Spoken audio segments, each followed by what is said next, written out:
Joseph খান হচ্ছেন দেশের number 1 businessman, আর রিয়াজ আলী হচ্ছেন তার পার্সোনাল সিকিউরিটি।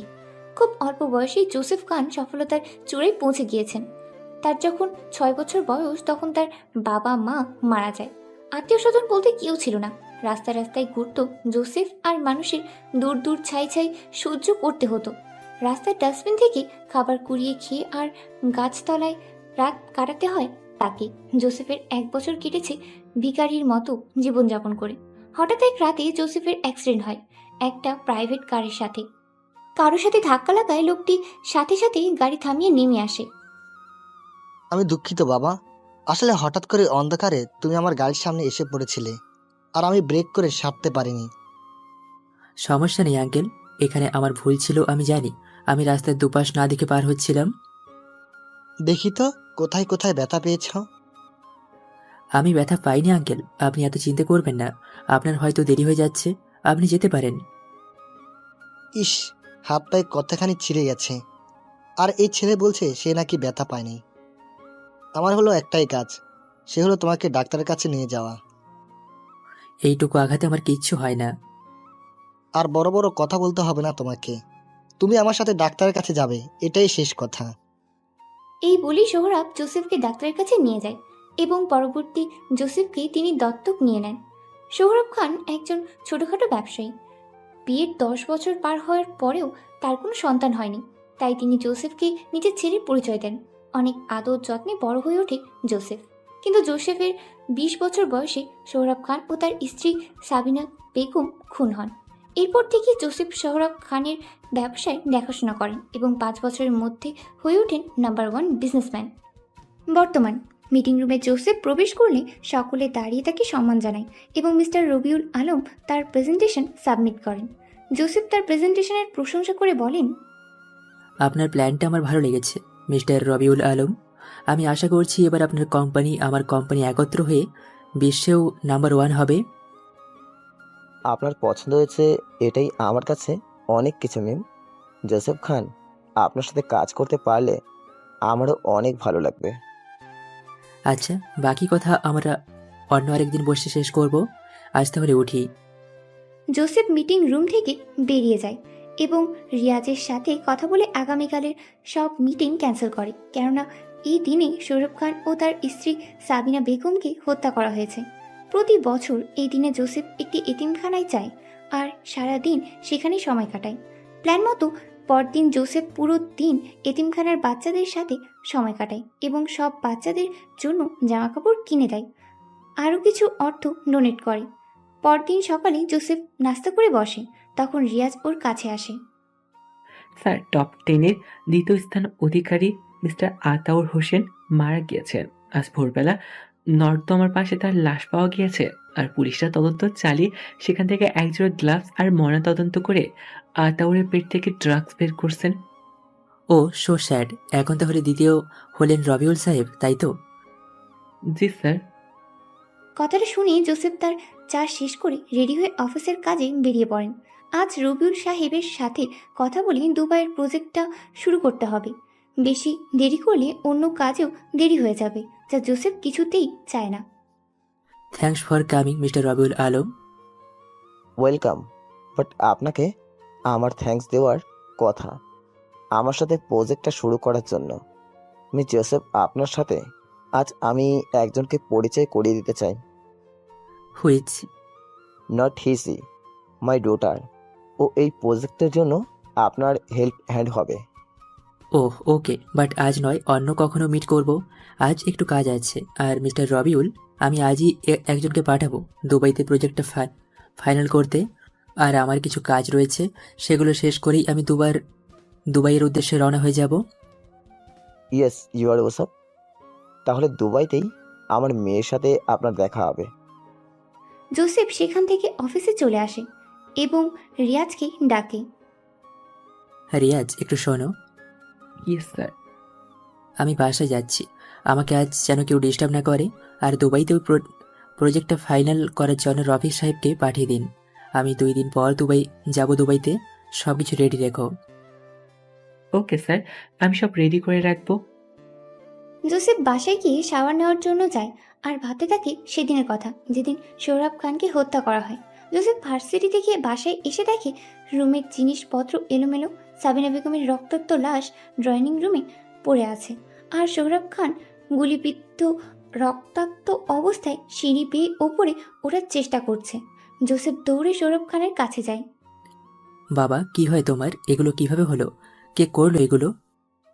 ওরা আমাকে বাঁচতে দিল না রে, মেরেই ফেললো। তোর মাকেও মেরে ফেলেছে। তোকে একা ছেড়ে চলে যেতে হচ্ছে রে বাবা। এমন কথা বলবে না বাবা, আমি তোমায় বাঁচাবো। চলো আমরা এক্ষুনি হসপিটালে যাব। আমাকে আর বাঁচাতে পারবি না বাবা, আমার সময় শেষ হয়ে এসেছে। তোকে আমি একটা দায়িত্ব দিয়ে যাব বাবা, তুই সেটা পূরণ করবি তো? সব হবে, তুমি আগে চলো ডক্টরের কাছে।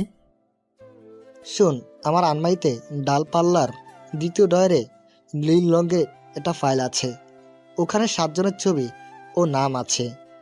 ওদের আসল রূপ তোকে পুলিশের কাছে আনতে হবে, তবে নিজের ক্ষতি না করে। বাবা, তুমি যা বলবেই আমি সব করব। এখন চলো আমার সাথে। ওদের সামনে নিজের পরিচয় দিস না বাবা, তাহলে ওরা তোকেও মেরে ফেলবে। তুই আড়ালে থেকে কাজটা করবি, সবসময় ভালোর পক্ষে থাকবি। বাবা, আমি সব করব বলেছি তো, তুমি প্লিজ একটু শান্ত থাকো। এই তো আমরা হসপিটালে চলে এসে পড়েছি। তুই এই কাজটা না করতে পারলে? না করতে পারলে কি বাবা? বলো প্লিজ, বলো বাবা, না করতে পারলে কি? না হলে এই দেশকে ওরা ধ্বংস করে দিবে। দীর্ঘশ্বাস ফেলে চোখ বন্ধ করে নিলেন সৌরভ খান। হসপিটালে পৌঁছালেও চিকিৎসা গ্রহণ করতে পারেননি তিনি। চলে গেলেন না ফেরার দেশে, জোসেফকে এক মস্ত বড় দায়িত্ব দিয়ে। তারপর জোসেফ তাদের দুজনের দাফন কাফন সেরে চলে যায় সৌরভ খানের রুমে, আর সেই ফাইল নিয়ে চলে যায় পুলিশ স্টেশনে। কিন্তু এরা ছিলেন সব বড় পদের মানুষ, এদের বিরুদ্ধে কোনো পদক্ষেপ নিতে কেউ রাজি নয়। দীর্ঘ 6 মাস পুলিশের পিছে পিছে ঘুরেও কোনো লাভ হয় না। তাই এরপর থেকে সব বাদ দিয়ে নিজেকে প্রতিষ্ঠিত করতে উঠে পড়ে লাগেন জোসেফ, যার ফলে আজ সে দেশের নাম্বার 1 বিজনেসম্যান। বর্তমান শাওয়ার শেষ করে জোসেফ জোহরের নামাজ আদায় করে সৌরভ খান ও সাবিনা বেগমের কবর জিয়ারত করতে যান। বাবা, আমি তোমার কথা রাখতে পারিনি, কিন্তু আমি কখনো দমে যাইনি। আমি সেই ফাইলটা আজ যত্ন করে রেখেছি। এখন আমার নিজের পরিচয়ও তৈরি করে ফেলেছি। আমাকে এখন কেউ আগের মতো হেলাই নিতে পারবে না। ওপারে তোমরা ভালো থেকো। বলে নিজের চোখের অশ্রু মুছে বাড়িতে এসে শুয়ে পড়ে। সন্ধ্যায় উঠে নিজের জন্য 1 কাপ ব্ল্যাক কফি বানিয়ে ছাদে চলে যায়। আকাশ ভরা তারার মাঝে একটি চাঁদ। এই অপূর্ব পৃথিবীতে তোমাদের হবে না ছাদ। ভুলের মাসুল গুনতে হবে, একে একে সবাইকে মরতে হবে। গুনে গুনে বদলা নেব, তোদের সবার জান ছিনিয়ে নেব। বলে অট্ট হাসিতে ফেটে পড়ে জোসেফ। নিস্তব্ধতার মাঝে বিচ্ছিরি শোনা যাচ্ছে এই হাসি। এই হাসির কারণ কি? কেন মেরেছিল সৌরভ খানকে? আর ওই 7 জনই বা কারা? সব প্রকাশ পাবে একে একে। হঠাৎ রিয়াজের ডাকে জোসেফ পিছনে ফিরে। স্যার, বিকেলে নিউজ দেখেননি? এখন আপনি? কিসের নিউজ? পঞ্চম বিজনেসম্যান মিস্টার খলিল উদ্দিনের লাশ পাওয়া গেছে মেইন রোডের ডাম্পিনের পাশে, এবং সবকিছু আগের বারের মতোই। ও আচ্ছা, শোনো রিয়াজ, আমার দুবাই যাওয়ার ব্যবস্থা করো। আমি কালকেই দুবাই চলে যাব। ওকে স্যার, আমি আজই সব ব্যবস্থা করে ফেলছি। সাথে নিজের ব্যবস্থাটাও করো, আর এখানকার দায়িত্ব মিস লাইলিকে বুঝিয়ে দেবে। ওকে স্যার, আমি আসছি তাহলে। যাও, আর আমার রাতের খাবারটা পাঠিয়ে দিও। রিয়াজ চলে যায়। পরদিন বিকেলের মধ্যেই জোসেফ ও রিয়াজ পৌঁছে যায় দুবাই। সেখান থেকে মিস্টার রবিউলের মেয়ে জেরিন এসে পিক করবে জোসেফকে। এয়ারপোর্টে নেমে দেখে ওদের পিক করতে এখনো কেউ আসেনি, তাই জোসেফ যায় কফি খেতে। সেখানে জোসেফ একটা ব্ল্যাক কফি অর্ডার দেয়। যেই না জোসেফ কফিটা হাতে নিয়ে বেরোয়, তখনই একটা মেয়ে সেই কফি নিয়ে চলে যেতে নিলে জোসেফ ডাক দেয়। Excuse me, this is my. Please sir, আপনি অন্য আরেকটা নিয়ে নিন, এখন এটার খুব দরকার আমার। তো আপনি তো অর্ডার দিয়ে নিতে পারেন, আর এটা কিন্তু ব্ল্যাক কফি। এটা ব্ল্যাক কফি, সেই জন্যই নিচ্ছি। আপনার সাথে পরে কখনো কথা হবে, আমি আগে আমার বিপদ কাটাই। বাই। আজব মেয়ে মানুষ তো। স্যার, মেয়ে মানুষরা আজবই হয়। আমাদের পিক করতেও কিন্তু মেয়ে আসছে, রবিউল সাহেবের মেয়ে জেরিন ইসলাম। উফ, এ প্রথমেই সে তার গাফিলতি দেখিয়ে দিল। তাকে নিয়ে কাজ করব কিভাবে? স্যার আমার মনে হয় আমাদের এখন যাওয়া দরকার। চলো। জোসেফ সামনে পা ফেলতেই দেখে একটা আইডি কার্ড পড়ে আছে নিচে। সেটা তুলে দেখে একটু আগে যে মেয়েটা ওর কফি নিয়ে চলে গেছে এটা ওই মেয়েটাই। আর নাম দেখি জেরিন ইসলাম। জোসেফ ও রিয়াজ সেই কার্ড নিয়ে মাইকে অ্যানাউন্স করায়, আর তা শুনে জেরিন ছুটে আইডি কার্ড নিতে চলে আসে। থ্যাঙ্কস। আবার কোথায় যাচ্ছেন মিস জেরিন? মানে আমার স্যার এসেছেন এই ফ্ল্যাটে, কিন্তু খুঁজে পাচ্ছি না। আগে কখনো দেখেননি আপনার স্যারকে? শুধু একবার ছবি দেখেছি, 6 ফুট লম্বা, ফর্সা গায়ের রং, মুখটা গম্ভীর, পুরোই আখরু দেখতে। কি দেখতে? আরে আখরু বোঝেন না, বদমে। জেরিনের দিকে তাকিয়ে কথা বন্ধ হয়ে যায়। কেমন দেখতে বললেন না তো? বদমেজাজি, তারপর কি? না না, বদমে না, দেখতে কিউট আর হ্যান্ডসাম। তাই? সরি স্যার, একটু লেট হয়ে গেছে। I am very sorry sir. এই যে আপনার জন্য ব্ল্যাক কফি। আপনাকে এখন শাস্তি দেওয়া হবে। কি শাস্তি স্যার? এই কফিটা এখন খেয়ে শেষ করবেন আপনি। কিন্তু স্যার এটা তো ব্ল্যাক কফি। কোনো কথা হবে না, তাড়াতাড়ি করুন, আমাদের আরো কাজ আছে। এখানে বসে দিন পার করা যাবে না। জি জি স্যার। জেরিন চিনি ছাড়া কফি একটুও খেতে পারে না, আর এটা তো তবুও নিজের ভুল স্বীকার করে শাস্তিটা মাথা পেতে নিল। নাক বন্ধ করে এক চান্সেই পুরো কফিটা শেষ করে ফেলল। তারপর নিজের ব্যাগ থেকে চকলেট বেক করে মুখে দেয় আর মনে মনে জোসেফকে বকতে থাকে। শালা কুমড়া মুখো, এই তেতো কফি কোনো মানুষ খেতে পারে? ও অবশ্যই, এটা মানুষ না, এটা তো খারুস। দেখতেই খালি হ্যান্ডসাম, ভেতরটা এই কফির মতো তেতো। এই যে মিস জেরিন, আমরা কি এখন যেতে পারি? হ্যাঁ চলেন, আমি আপনাকে নিয়ে যাচ্ছি স্পটে। চলুন। বলছিলাম আমরা কি হেঁটে যাব নাকি গাড়িতে? হেঁটে যাবেন কেন? আমি গাড়ি নিয়ে এসেছি, চলুন আমার সাথে। স্পটের কাজ শেষ করে তারা হোটেলে যায়। জেরিন আগে থেকে ভিআইপি রুম বুকিং করে রেখেছিল জোসেফের জন্য। স্যার আপনি আবার বের হবেন কখন? এখনো ঠিক করিনি। আচ্ছা স্যার, এটা হচ্ছে আমার নাম্বার, কোনো প্রকার কিছু লাগলে আমাকে কল করবেন। রিয়াজ, নাম্বারটা নিয়ে কল দিয়ে দেখো তো ঠিক নাম্বার দিলেন নাকি মিস জেরিন। Okay sir. আমি এখানে আপনাকে সাহায্য করার জন্য আছি, আমি কেন ফোন নাম্বার দিব স্যার? বলা যায় না, দিতেই পারেন। এখানে আপনার বাড়ি থাকা সত্ত্বেও আমাদের হোটেলে রাখলেন, কি প্ল্যান করে রেখেছেন কে জানে। আপনাদের যেন অসুবিধা না হয় তাই নিয়ে এসেছিলাম এখানে। আচ্ছা, আর এখানে থাকতে হবে না, আপনি চলুন আমার সাথে। হ্যাঁ, না থাক, আমরা এখানেই থাকতে পারবো। জানি স্যার, তবুও চলুন, আমার বাসায় থাকলে আমি আপনাকে সহজেই যে কোনো সাহায্য করতে পারবো। স্যার কথাটা মন্দ বলেনি মিস জেরিন। বলছো তুমি রিয়াজ, তাহলে যাওয়াই যায়, চলেন মিস জেরিন। তারপর তিনজনেই চলে আসে জেরিনের বাসায়। জেরিন পড়াশোনা শেষ করে এই দুবাইতেই চাকরি নিয়েছে। বাবার বিজনেসের বিভিন্ন প্ল্যানিংয়ে সাহায্য করে জেরিন। এমনকি এই প্রজেক্টটার প্ল্যানও জেরিনের দেওয়া। এই কাজটা সম্পূর্ণ করতে একজনের সুপারিশ দরকার ছিল, তাই ওরা জোসেফকে নিয়ে। এতে দুজনেরই লাভ হবে। পরদিন সকালে সবাই মিলে ব্রেকফাস্ট সেরে বেরিয়ে পড়ে একটা পার্টিতে যাওয়ার জন্য। পার্টিতে গিয়ে ওরা এক জায়গায় বসে অপেক্ষা করছিল দুবাইয়ের নাম্বার 1 বিজনেসম্যানের জন্য। সে আসলে তার সাথে কথা বলে ওরা চলে যাচ্ছিল। আচ্ছা মিস জেরিন, আপনি দুবাইতে কতদিন ধরে আছেন? এই তো 2 বছর হবে। ও, এখানে থেকে কি কি দেখলেন? ঘোরার সময় নেই, কাজ শেষ করতেই দিন চলে যায়। ও, আপনি জোসেফ স্যারকে সত্যি কখনো দেখেননি আগে? বলেছিলাম তো, ছবিতে দেখেছিলাম একটু। আচ্ছা, আপনার স্যার তো রুট কেন? উনি আগে এমন ছিল না, পরিস্থিতি অনেকে বদলে দিয়েছেন। ও, স্যার কোথায়? ওয়াশরুমে গিয়েছেন, এসে পড়বেন উনি। চলুন আমরা গাড়িতে গিয়ে বসি। স্যার আসুক, ওনাকে নিয়েই যাই। আমার এখানে কেমন বন্ধ বন্ধ লাগছে, তাই বলছিলাম চলুন আমরা নিচে যাই, স্যার একাই আসতে পারবেন। আচ্ছা চলুন তাহলে আমরা নিচে গাড়িতে গিয়ে বসি। চলুন। রিয়াজা জেরিন নিজে গিয়ে গাড়িতে উঠতে না উঠতেই জোসেফ সেখানে এসে পড়ে। আপনি না ওয়াশরুমে গিয়েছিলেন, এত তাড়াতাড়ি এখানে আসলেন কিভাবে? আমি তো আর কচ্ছপ নই, তাই এসে পড়েছি। আচ্ছা, কথা তো গাড়িতে বসেও বলা যাবে। এখন চলুন আমরা আগে বাহিরে যাই। হ্যাঁ চলুন, গাড়িতে উঠি। আপনার শার্টে ওইগুলো কি? ওহ, এটা আসার সময় এক ওয়েটারের হাত থেকে সস পড়ে গিয়েছিল। এখন যাবেন নাকি আরো প্রশ্ন আছে? না, চলুন। বাসায় গিয়ে সবাই ফ্রেশ হয়ে নেয়। জেরিন সবার জন্য রান্না করে তা টেবিলে গুছিয়ে রাখে। তারপর জোসেফ ও রিয়াজকে ডাক দেয় খেতে আসার জন্য। সবাই একত্রে বসে খেয়ে নেয়। বিকেলে সবাই সোফায় এসে বসে। জোসেফ নিজের ফোন নিয়ে ব্যস্ত, রিয়াজ নিউজ পেপার দেখছে, আর জেরিন টিভি দেখছে। টিভিতে খবর চলছে। ব্রেকিং নিউজ, সম্প্রতি দুবাইতে আসা এক ব্যবসায়ী আজ সকালে পার্টিতে খুন হয়েছেন। দুপুরে তার লাশ সুইমিং পুল থেকে উদ্ধার করা হয়েছে। খোঁজ নিয়ে জানা গেছে তিনি এখানে ড্রাগ ডিলিং এর ব্যবসায় বেড়াতে এসেছিলেন এবং ওনার শরীরেও ড্রাগ পাওয়া গিয়েছে। আরও খোঁজ নিয়ে জানা যায় ইনি হচ্ছেন বাংলাদেশের সেরা 10 জনের তালিকায় 7ম স্থান অধিকারী মিস্টার জামাল উদ্দিন। এখন প্রশ্ন হচ্ছে তার সাথে আর কে কে জড়িত আছেন? তারাও কি এখনও এখানেই অবস্থান করছেন? আর তাকে হত্যাই বা করলো কে?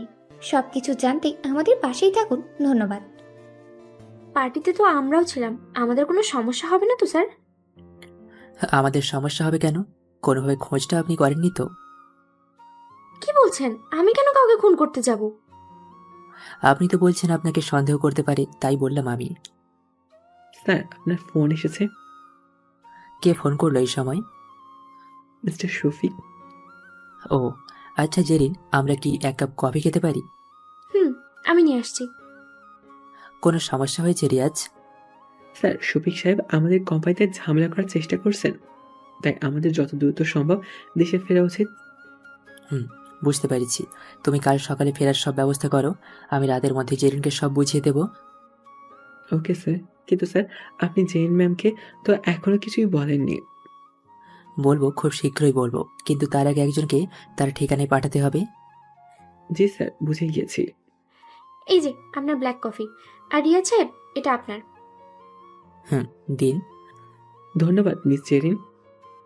তো কি নিয়ে এত কথা হচ্ছে জানতে পারি কি? আসলে কোম্পানিতে একটু জরুরি কাজ পড়ে গেছে, সেখানে যেতে হবে আমাদের। তো এই প্রজেক্টের কি হবে? আপনি তো আছেন এখানে, আপনি সামনে নেবেন, আর কিভাবে কি করতে হবে তা আমি আপনাকে বলে দেব। এত বড় দায়িত্বটা আমি একা কিভাবে? আপনি একা নন, আমি সবসময় আপনার পাশে আছি। যে কোনো সমস্যায় আপনি আমায় কল করবেন। আমি যে কোনোভাবেই হোক এই প্রজেক্টটা সম্পন্ন করতে চাই। Okay sir. কখন দেশে ফিরবেন আপনারা? কালকে সকালে ফিরবো। আপনাকে রাতের মধ্যে সবটা বুঝিয়ে নিতে হবে স্যারের থেকে। আচ্ছা, তাহলে এখনই আমি সব ফাইল নিয়ে আসছি।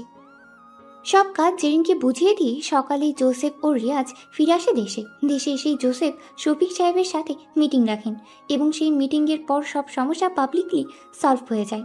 এবং সেই রাতেই জোসেফ মালয়েশিয়ায় চলে যায় আরেকটা টেন্ডারের কাজে। আর সেটা শেষ করতেই 3 দিন তাকে সেখানে থাকতে হয়। 3 দিন পর তিনি আবার দেশে ফিরে আসেন এবং রাতের গভীর অন্ধকারে নিস্তব্ধ পরিবেশে কালো রঙের লম্বা হুডি হাতে, গ্লাভস, চোখে কালো চশমা আর পকেট থেকে কিছু ড্রাগের বড়ি নিয়ে আনোয়ার সাহেবের বাসায় চলে যান। কি রে জানোয়ার, আমায় দেখে তোর মুখ এমন শুকিয়ে গেল কেন? আজ রিল দেখে ফেললে নাকি? তুই এখানে কিভাবে আসলি ভেতরে? আমি কিভাবে এলাম এটা জানতে ইচ্ছে করলো? এটাই তবে তোর শেষ ইচ্ছা? যা, তোর শেষ ইচ্ছাটা পূরণ করেই দেই। আমি জোসেফ খান, সোহরাব খানের ছেলে। আমার কাছে কিছু অসম্ভব নয়। তোর এই 10টা বডিগার্ডকে ঘায়েল করা আমার বাঁ হাতের খেলা। কি চাস তুই? আমি তোকে সব দিয়ে দিব, শুধু আমায় ছেড়ে দে। আমার তো শুধু তোর জানটাই চাই। দেখ, সেদিন আমি তোর বাবাকে মারতে চাইনি, রবিউল বলেছিলেন, তাই। কোনো কিছুই আমার জানার বাকি নেই রে। প্রথমে আতাউর, তারপর খলিল, তারপর জামাল, এখন তুই, তারপর মরবে সাকিব, এরপর উজ্জ্বল, আর সর্বশেষে মরবে রবিউল। আমি তোকে পুলিশে দেবো জোসেফ। পুলিশ? পুলিশ আমার ছায়াটাও ধরতে পারবে না। তার আগেই আমরা তোদের মেরে তোদের ট্রাক ব্যবসায় চোরা চালান আর নারী পাচারের সত্যটা মিডিয়ার সামনে নিয়ে আসবো। আমায় ছেড়ে দে জোসেফ, আমি তোকে বলে দেবো যে সাকিব কোথায় আছে, তবু তুই আমায় ছেড়ে দে। তোর কি মনে হয় আমি তোদের মতো কাঁচা কাজ করি? তোর এখানে আসার আগেই আমি সাকিবকে বন্দি করে মালয়েশিয়ায় রেখে এসেছি। এখন আর সময় নষ্ট করিস না। এই নে, বড়িগুলো খেয়ে নে, তারপর তোকে মারবো। এই বলেই আনোয়ারকে বেঁধে ড্রাগ বড়িগুলো খাইয়ে পায়ের তালুতে ইঞ্জেকশনের সাহায্যে বিষ শরীরে প্রবেশ করায় আর দম বন্ধ হওয়ার পর লাশটা নিয়ে ব্রিজের মাঝে ফেলে দেয়। নিজের বাড়িতে ফিরেই ফ্রেশ হয় আর তখনই রিয়াজ আসে জোসেফের কাছে। জোসেফ, তুই একাই কেন যাস প্রতিবার? এতগুলো মানুষ থাকতে এভাবে একা রিস্ক নিয়েও যাওয়াটা ঠিক না। কি করব বল, যখন রক্ত গরম হয়ে ওঠে তখন শুধু ওদের কখন মারবো এটাই মাথায় ঘোরে। ওদের ভাগ্য ভালো যে এত সহজে ওদের মৃত্যু দিচ্ছি। ওদের শরীরের চামড়া ছিঁড়ে মরিচ ঢুকিয়ে দিলেও আমার জ্বালা মিটবে না। তুই রবিলের কোনো সবার পরে মারতে চাস, যেখানে তোর আসল বাবা মায়ের খুনি ওই রবিউল। এই জন্যই ওকে সবার পরে মারবো। ওকে এত সহজভাবে মারবো না। ওকে তো আমি এমনভাবে মৃত্যু দেবো যে নিউজ বানাতে গিয়েও মিডিয়ারা ভয় পাবে। আরেকটা কথা নতুন শুনতে জানতে পেরেছি, সেটা কি তাহলে? জেরিন ওই রবিউলের মেয়ে নয়, ও রায়হান চাচার মেয়ে। চাচার সম্পত্তির জন্য ও রায়হান চাচাকেও মেয়ে ফেলেছে। আর জেরিনের নামে সম্পত্তি থাকায় ও জেরিনকে নিজের মেয়ে বানিয়ে নেয়। ছি, মানুষ কতটা নিচু হয়! প্রথমে বেশি সম্পদ পাওয়ার জন্য তোর বাবাকে ত্যায্য করলো, আর পরে মেরেও ফেললো, আবার ছোট ভাইকে মেরেও ফেললো। হ্যাঁ, আর সোহরাব আঙ্কেল সবটা জেনে গিয়েছিল, তাই তাকেও মেরে ফেলেছে। এখন ও জেরিনকে মারার প্ল্যান করছে। কি তাহলে এখন কি করবি? এর জন্য এখন প্ল্যানে একটু চেঞ্জ আনবো। জেরিনকে সবটা জানানোর আগেই সাকিবকে মেরে ফেলবো। সাকিবকে তাহলে কি দেশে আনার ব্যবস্থা করব? আনতেই হবে। কেননা সাকিব মারা গেলে রবিউল একটু হলেও ঘাবড়ে যাবে। আর এখন জেরিনকে মারার চিন্তা বাদ দিয়ে নিজেকে বাঁচানোর চিন্তা করবে। আচ্ছা, তাহলে আমি কালকেই সাকিবকে আনার ব্যবস্থা করছি। আর শোন, খুব খেয়াল রাখবি সাকিবের কিডন্যাপ হওয়ার খবর যেন 5 কান না হয়। না, সেটা হবে না, সব আমাদেরই লোক। আচ্ছা, তুই যা, রেস্ট নে। অনেক প্রেশার দেই তোকে। সত্যি এই যুগে তোর মতো বন্ধু পেয়ে আমি ধন্য। আমি তোর জন্য যতই করি, তুই আমার জন্য যা করছিস তার কিছুই নয়। যখন আমার বাবা অসুস্থ ছিল, তুই তোর জমানো টাকা দিয়ে আমাকে সাহায্য করছিস। আমার পড়াশোনার পাশাপাশি আমার বাবার ওষুধপত্র সবকিছু তুই দেখছিস। তার উপর আমার যোগ্যতা না থাকা সত্ত্বেও আমায় তোর পার্সোনাল সেক্রেটারি বানিয়েছিস। তুই আমার বন্ধু, তাই তখন আমি তোকে সাহায্য করেছি। আর কে বলেছে তোর যোগ্যতা নেই? এসব ভুলভাল কথা কে বলে তোকে? আচ্ছা বাদ দে, যা তুই রেস্ট নে, আমি ঘুমাতে যাচ্ছি। পরদিন রিয়াজ সাকিবকে নিয়ে আসলে জোসেফ ওকে একইভাবে মেরে ফেলে। এতে সত্যি রবিউল কিছুটা ভয় পায়। নিজেকে বাঁচানোর জন্য খুঁজতে শুরু করে যে কে ওর পার্টনারদের হত্যা করছে। এইদিকে দুবাইয়ের প্রজেক্টটা সম্পন্ন হয়ে যায়। রিয়াজ উজ্জ্বলকে তুলে নিয়ে আসে জোসেফের কাছে। যখন জোসেফ উজ্জ্বলকে ড্রাগ বড়ি খাওয়াতে যাবে তখনই রবিউল জোসেফকে ফোন দেয়। এই যে মিস্টার জোসেফ, আপনার সাথে তো আমাদের কোনো শত্রুতা নেই, তবে আপনি কেন গামছা মাথায় বেঁধে আমাদের পেছনে লেগে আছেন? মানে, আপনি কি বলতে চাইছেন মিস্টার রবিউল সাহেব? এত ভোলা সেজে আর কাজ হবে না। আমি সবটা জেনে গিয়েছি যে আপনি আমার পার্টনারদের একে একে মেরে ফেলেছেন আর বর্তমানে উজ্জ্বলকে মারার চেষ্টা করছেন।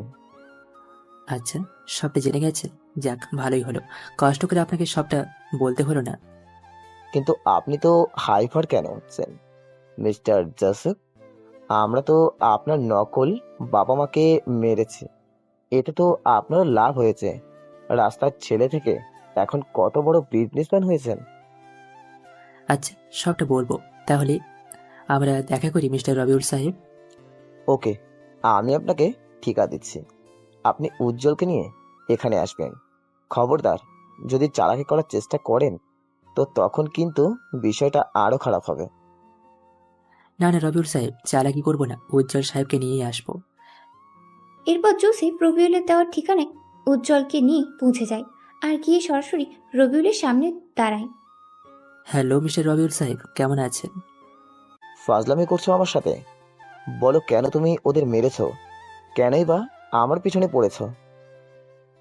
আপনি না বললেন আপনি সবটা জানেন, তাহলে আমি আর নতুন করে কি বলবো?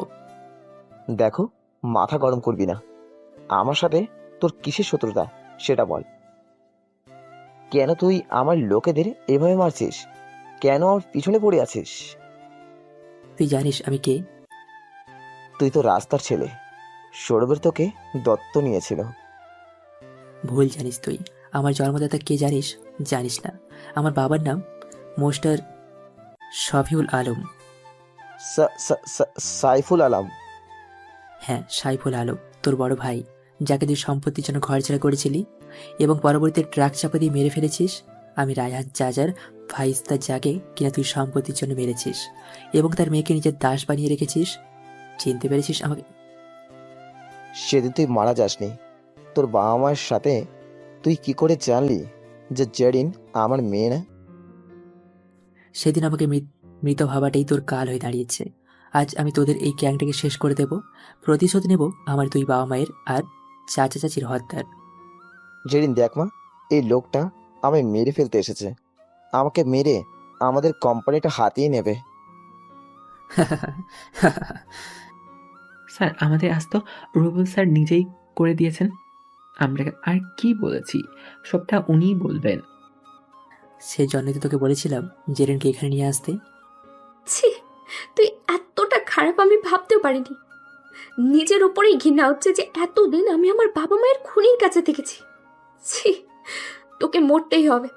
জো, ওকে মেরে ফেলো, ওকে মেরে ফেলো জো।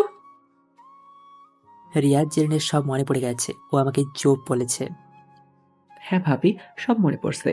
কলেজের প্রতিটা দিন মনে পড়ে গেছে, তোর সাথে কাটানো প্রতিটা মুহূর্ত মনে পড়ে গেছে। আজ তুই সব পাবি, তোর পরিবারের খুনের বদলা নিতে পারবি, নিজের ভালোবাসাও ফেরত পাবি। এখন দেরি না করে মেরে ফেল এই জানোয়ারটাকে। আমি আর রিয়াজ ভাইয়া উজ্জ্বলকে সামলাচ্ছি। তুমি ওই নরপিশাচটাকে ওর সঠিক জায়গায় পাঠিয়ে দাও। জেরিনের কথা শেষ হতেই জোসেফ রবিউলকে মারা শুরু করে। ওর সব বডিগার্ডদের মেরে ওর সামনে গিয়ে ওর চাপায় টিপটি ড্রাগ বড়ি খাওয়ায়। ওকে চেয়ারের সাথে বেঁধে ওর হাত পায়ের চামড়া ছিলে ভিতরে ড্রাগ ভরে দেয়। ওর চোখের ভিতরে মরিচ গুঁড়া ঢেলে দেয়। সব শেষে একটা বিষ ইঞ্জেকশন পুশ করে দেয়। ওদিকে জেরিন আর রিয়াজ মিলে উজ্জ্বলকে ড্রাগ খাওয়ানোর পর বিষ ইঞ্জেকশন পুশ করে মেরে ফেলে। পরদিন সকালে জেরিন, জোসেফ আর রিয়াজ নাস্তা করতে বসে টিভি অন করে। ব্রেকিং নিউজ, আজ ভোরে আরও 2 জন বিজনেসম্যানের লাশ পাওয়া গেছে। এই পর্যন্ত যে 7 জন বিজনেসম্যানের লাশ পাওয়া গেছে তারা প্রত্যেকেই ড্রাগ পাচার, চোরাচালান এবং নারী পাচারের সাথে জড়িত ছিল। আজ ভোরে ওদের লাশ পাশেই সমস্ত প্রমাণও পাওয়া যায়। বলা হয়েছে আইনের কোনো এক শুভাকাঙ্ক্ষী তার জীবনের ঝুঁকি নিয়ে ওদের বিরুদ্ধে প্রমাণ জোগাড় করেছে এবং এদের দমন করেছে। সবাই তাকে সম্মান ও শ্রদ্ধা জানায়। খবরটি দেখে ওরা 3 জন হেসে ফেলে। আজ ওদের সব কাজ সফল হয়েছে। নিজেদের পরিবারের মৃত্যুর প্রতিশোধের পাশাপাশি ওরা দেশে কিছু মানুষরূপী পশুর হাত থেকে রক্ষা করেছে এবং জোসেফ তার প্রথম ভালোবাসা আবার ফিরে পেয়েছে। রবিউল যে ট্যাবলেটের সাহায্যে জেরিনের সমস্ত স্মৃতি মুছে দিতে চেয়েছিল, জোসেফের চেষ্টায় সেই স্মৃতি আবার ফিরে পেয়েছে। এভাবেই অন্ধকারে থেকে জোসেফ ও তার সহায়ক রিয়াজ অন্যায়ের প্রতিরোধ করতে থাকে। আমি কলেজ থেকে হাঁটতে হাঁটতে বাসায় চলে আসলাম। আর বাসায় এসে কলিং বেল দিলাম। আর কলিং বেল দিতেই আপু এসে ঝগড়া করে দিল। আর আমি কোনো কিছু না বলে রুমে চলে আসলাম। আর রুমে এসে শুয়ে আছি। আর এভাবেই সময়টা পার হয়ে গেল। রুমের মধ্যে শুয়েছিলাম আর তখনই আমার বড় বোন এসে আমাকে বলতে লাগলো, কি রে, তুই এখনো শুয়ে আছিস? আমি না তোকে সেই কখন বাজারে যেতে বললাম? এখানে বসে বসে কি করবি বল? তোকে যে আমরা খাওয়াচ্ছি এটাই তো অনেক। আপু, তুই আমাকে কি সব বলছিস? আমি কি এই বাড়ির ছেলে নয়? এই জন্য তুই আমাকে এত বড় কথা বললি? তুই খাওয়াচ্ছিস আমাকে নাকি বাবা খাওয়াচ্ছে? বাবা তো আমাকে কখনো এই কথা বলেনি। তুই ভালো করে জানিস তোকে আমরা কেন সহ্য করতে পারি না। তবুও তুই কেন এখানে আছিস? চলে যেতে পারিস না এই বাসা ছেড়ে? আপু, বিশ্বাস কর, ওই দিন আমি কাকির সাথে এরকমটা কখনোই করিনি। আমি শুধুমাত্র রুমে গিয়েছিলাম কাকাকে খোঁজ করার জন্য, এর চেয়ে বেশি কিছু না। আমি আসলে বুঝতে পারি নাই যে কাকা একা রুমে ছিল ওই অবস্থায়। দেখো, আমাদেরকে কোনো মিথ্যে বলার চেষ্টা করবি না। আমরা খুব ভালো করেই বুঝতে পারছি, আর তোকে ভাই হিসেবে মেনে নিতে আমার অনেক কষ্ট হচ্ছে। তুই আমাকে এরকম কথা বলতে পারলি? আর আমি তোকে সত্যি বলছি রে, আমি এরকম কাজ কখনোই করিনি। কাকি আমার ব্যাপারে মিথ্যে বলেছে। এই বলে আপু তার রুমে চলে গেল। আমি মন খারাপ করে উঠে পড়লাম আর উঠে মায়ের কাছ থেকে টাকা নিতে আসলাম। আর তখনই মা আমাকে টাকাটা দিল। খুব বিরক্ত হয়ে আমি বাজারে এসে বাজারটা সেরে নিলাম। তারপর বিকেলবেলা বাসায় ফিরলাম। আর বাসায় ফিরে আমি মায়ের কাছে বাজারটা দিলাম, আর তখন মা আমাকে বলতে লাগলো, আজকে কার মুখ দেখে যে আমি উঠেছিলাম, শেষ পর্যন্ত তোর মুখটা আমাকে দেখতে হলো। আমি না তোকে বলেছি তুই কখনো আমার সামনে আসবি না, তবুও তুই কেন আমার সামনে আসিস? তোকে ছেলে বলতেও আমার ঘেন্না হয়। আমি মায়ের মুখ থেকে এরকম কথা প্রায় শুনে থাকি। আমি কোনো উত্তর দিলাম না। তারপর আমি রুমে চলে আসলাম, আর রুমে এসে আমি তিশাকে কল দিতে লাগলাম, কিন্তু তিশা আমার ফোন তুলছে না। কিছুক্ষণ পর তুই আমার ফোনটা তুললো আর আমাকে বলতে লাগলো, কি ব্যাপার, তুমি আমাকে কল দিচ্ছ কেন? আমি না তোমাকে কল দিতে বারণ করেছি? তোমার মতো চরিত্রহীনের সঙ্গে আমি রিলেশন কন্টিনিউ করতে পারবো না। দেখো তিশা, আমি তোমাকে সত্যি কথা বলছি। আমি তোমার কাছে কখনো মিথ্যা কথা বলিনি। আমি এসব কাজ সত্যি করিনি। তুমি যেটা শুনতে পেয়েছো এটা আসলে মিথ্যা। আমি কেন কাকের সঙ্গে এরকম করব?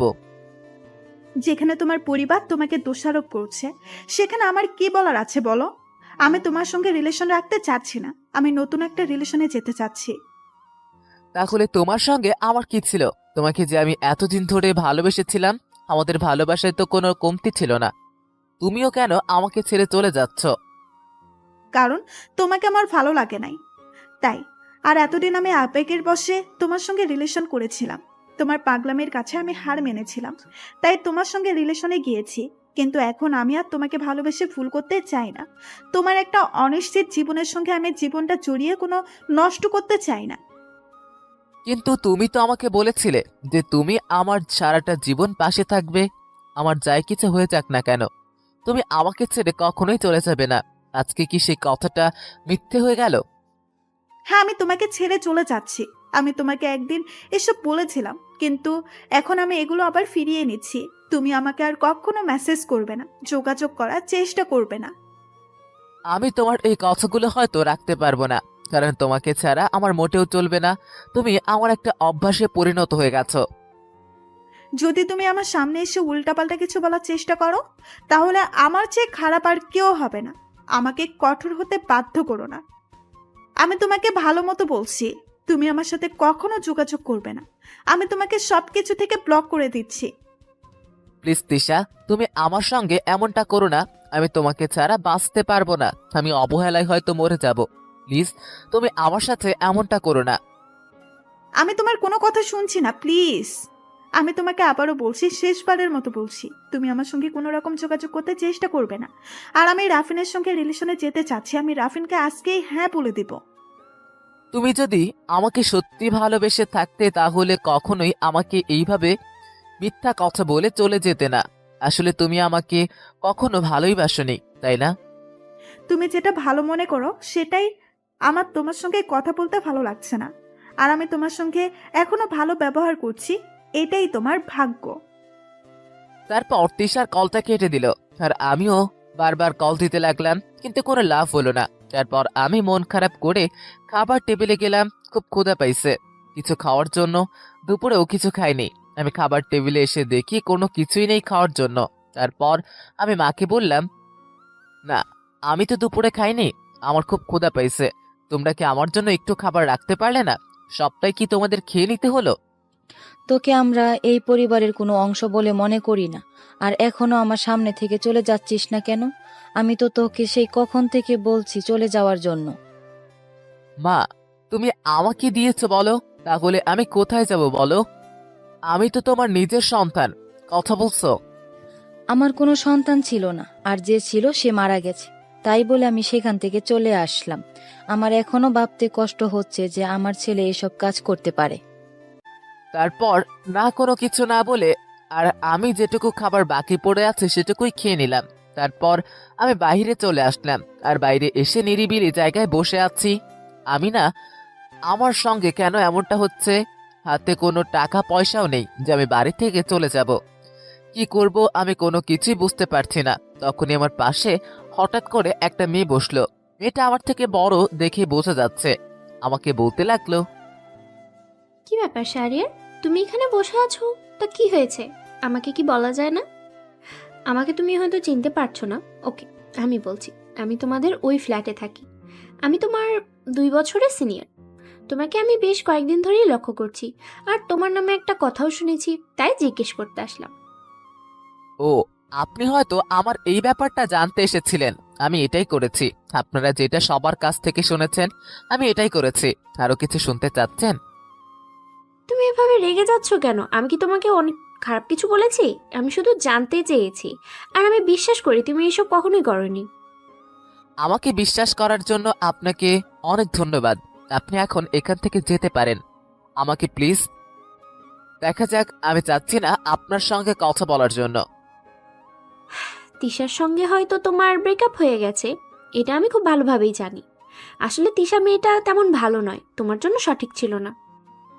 আপনাকে এখানে কি জ্ঞান দিতে বলেছে? আমি কি আপনার সঙ্গে কোনো কথা বলেছি? আগে আপনি নিজেকে আমার সঙ্গে শুধু শুধু কেন কথা বলছেন একটা মেয়ে হয়ে?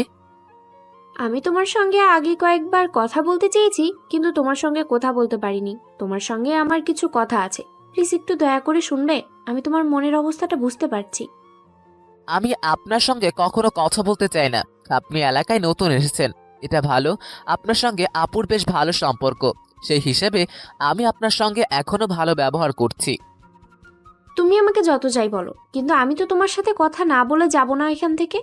আর তোমার আপু আমার বান্ধবী, আমি কি সেই হিসেবে তোমার সাথে কিছু কথা বলতে এসেছি নাকি? ঠিক আছে, বলুন আপনার কি এমন কথা যেটার জন্য আপনি নিজেই আমার সঙ্গে কথা বলতে চলে এসেছেন? আমি তোমাকে কথাটা কিভাবে বলবো সেটা আমি বুঝতে পারছি না। আসলে তোমাকে যেদিন প্রথম ছাদে দেখেছিলাম, সেদিনই তোমার উপরে ক্রাশ খেয়ে যাই, আর তোমাকে ভালোবেসে ফেলি। আচ্ছা, আপনি কি নেশা পানি করেন নাকি? মেয়ে হয়ে আমি কি জানতাম মেয়েরা কখনো নেশা পানি পড়তো না? কি যুগ আসলো, মেয়েরাও না নেশা করতে শুরু করেছে। আমি কিন্তু মোটেও তোমার সঙ্গে ফাজলামি করে কথা বলছি না, আমি তোমার সঙ্গে সত্যি কথা বলছি। তুমি বিশ্বাস করো, আমি সত্যি তোমাকে ভালোবেসে ফেলেছি। আমিও সেখানে বসে না থেকে উঠে চলে আসলাম, বাসায় এসে শুয়ে রইলাম। আর ওভাবেই সময়টা পার হয়ে গেল।